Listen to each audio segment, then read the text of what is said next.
how to remove restricted mode on TikTok. So if you want to remove the restricted mode, then first of all open up your TikTok application. कभी अकेले में यूं ही रोना भी तो पड़ता. And after that you can simply go for your profile, which is on the bottom right, and then go for the upper right corner, which has that three-barred icon, and then go for settings and privacy.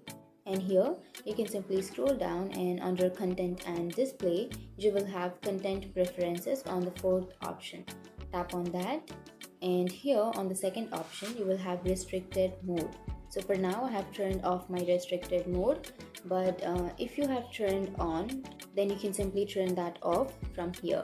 So that's it. You can simply turn off your restricted mode from this option, and if you have any questions, feel free to comment below. Thanks for watching.